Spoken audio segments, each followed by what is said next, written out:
तर बघा कढी आपली तयार आहे।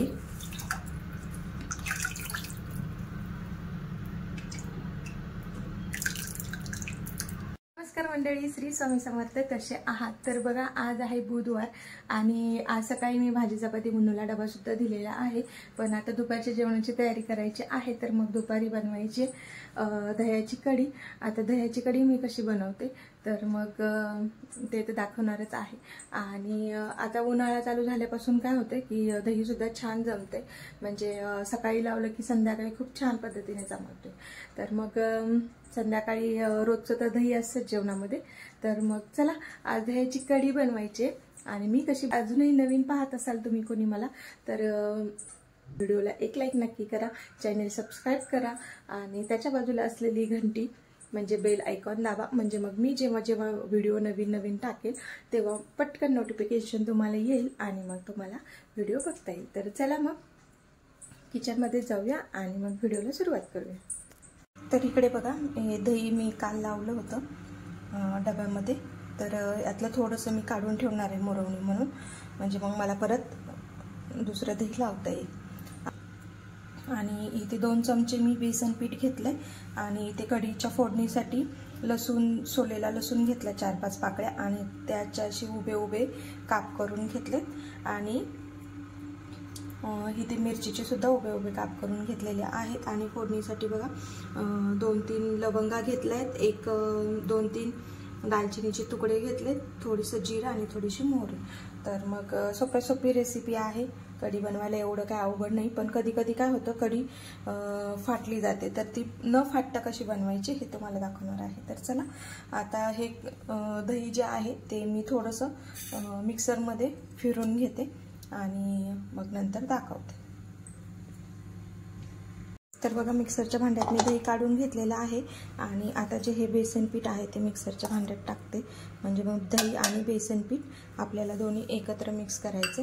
आता फिरवायचे म्हणजे हे थोडंसं चांगलं मिक्स झालं पाहिजे। आणि तर मग हे फिरवून घेते आणि मग नंतर दाखवते। तर मी आता हे फिरवून घेतलेलं आहे आणि आता फोडणी द्यायची। तर चला पातेलं ठेवून घेतले, गॅस पेट, तेल तापलेलं आहे, फोडणी देऊ। फोडणी म्हणजे जे आहे आपण जे काढलेलं सामान फोडणीसाठी ते सगळं टाकायचंय।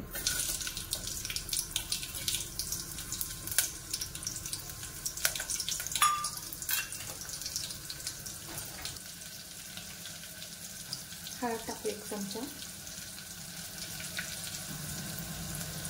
थोडासा हिंग टाकू, म्हणजे आपण आता हे जे वाटलेलं आहे ते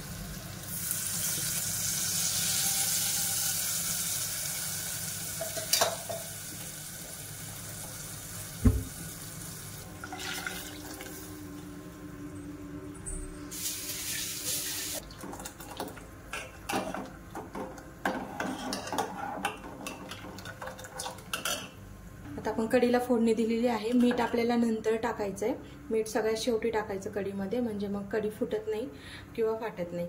तर मग मीठ आणि कोथिंबीर मी नंतर टाकेल, तोपर्यंत बाकीचं भाकरी वगैरे करून घेते आणि मग नंतर दाखवते। तर बघा आपली कढी आता होतीये, तोपर्यंत ह्या स्टेजमध्ये मी काय टाकणार आहे तर हा गुळाचा खडा। तर गुळाचा खडा टाकून तुम्ही कढी कधी केली आहे का मला नक्की सांगा, आणि ह्याची टेस्ट कशी लागते तेही मला नक्की सांगा। छान लागते, टेस्ट खूप छान असते, खूप मस्त लागते।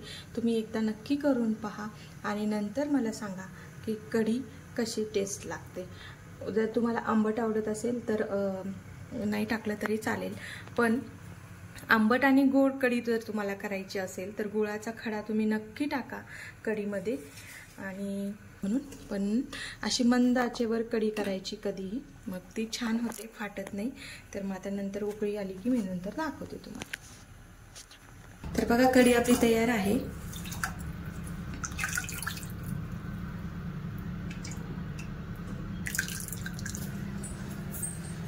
तर चला आज मी तर भाकरी बरोबर कढी खाणार आहे। तुम्हाला कशा बरोबर आवडते मला नक्की सांगा आणि भेटूया अशा नवीन ब्लॉगमध्ये, तोपर्यंत बाय।